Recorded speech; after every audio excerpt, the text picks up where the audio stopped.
I know when we were younger, our parents would always tell us, go to bed early, like, don't eat too much sugar and stuff, and we were like, oh, you're just a hater kind of thing.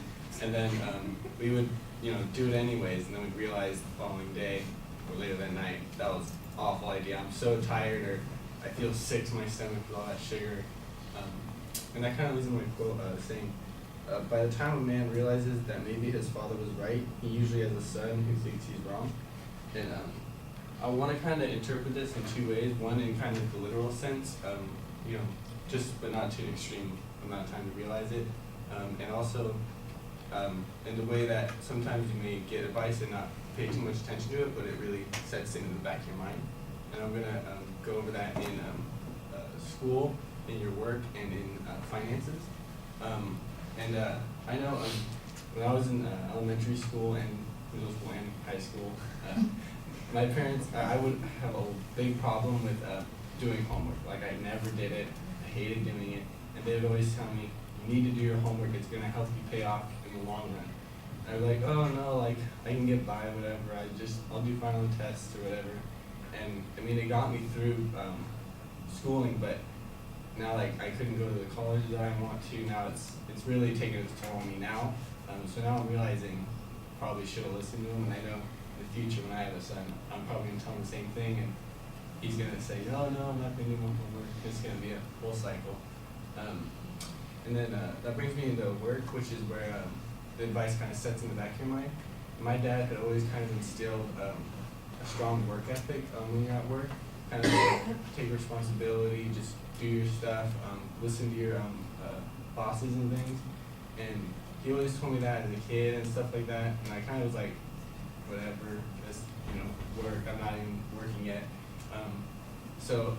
But now that I'm working, I just now realized that after looking at this topic that I really all the things he said to me have set in my mind. Like, I did a summer job at his work at a machine shop, and it was a full time over the summer, so I was working 8 hours a day, 40 hours a week. But I was doing this thing called deburring, which is where you take sharp edges off of parts, and I would literally sit at a desk for 8 hours with this little part that's like a tube, and it was like a spinning machine, and then I would go, and I did that for 8 hours.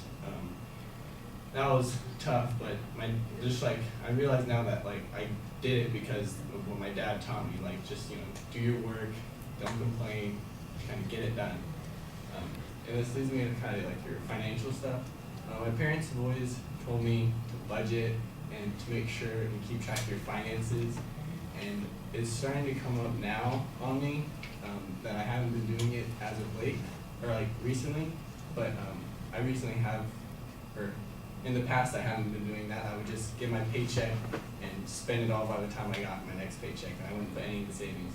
And now my car was breaking down, and I didn't have enough money to fix it, and they had to loan me the money, and now I'm saving up to get a motorcycle instead because it's cheaper.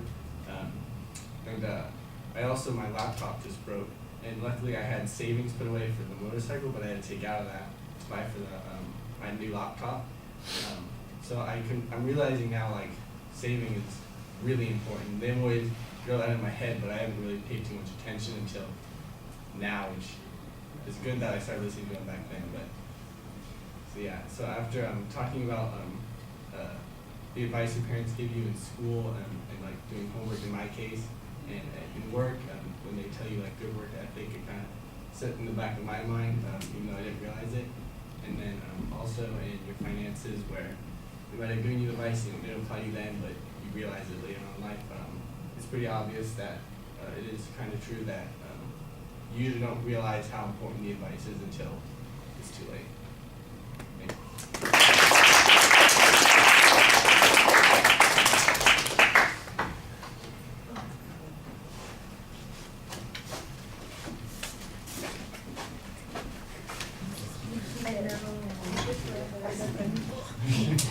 you. You got excited. Again? That's a record.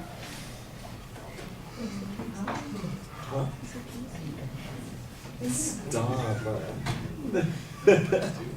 No. Oh, yeah. No. You had a little bit more time, man. Yeah. Gets you. He was ready. He was like, All right, well, you have a nice example to illustrate the point that you were starting with. It sounds like you have two thesis statements in the presentation. That's a little bit awkward. But you did have a preview of what the supporting structure was going to be, which is good. I like the examples that you came up with. You had enough detail to make them interesting for the most part, and they apply to the points that you're talking about. I think I've said this before. Your voice is, look, there's good variety in your voice in the range that you're operating under, but I think you need to project a little bit more to get your energy level up. It may feel a little bit less natural, but I think it's for the size of the room that you're talking to, the number of people that you're dealing with, I think you're going to have to step up a little bit there. There were a couple of hesitancies, but nothing that was really problematic or bad. I liked some of the gestures that you had. There was some fist pounding going on to emphasize a couple of points. That was good. I thought your facial expressions were most effective when you were talking about the savings issue and kind of the realization about how accurate your parents were in giving you that original advice. The hat's a little bit problematic, as I mentioned before. It kind of shades your eyes and does make it a little bit harder to see some of the things that, in nuance would be maybe more interesting in your presentation. It seemed odd at the beginning, and you'll probably notice it when you watch the video. You seem to be leaning over right at the beginning of the speech. You kind of are leaning, I guess it would be to your left, or to my left, to your right. It just feels a little bit awkward and looks a little bit strange to be starting in that position. All right, thank you.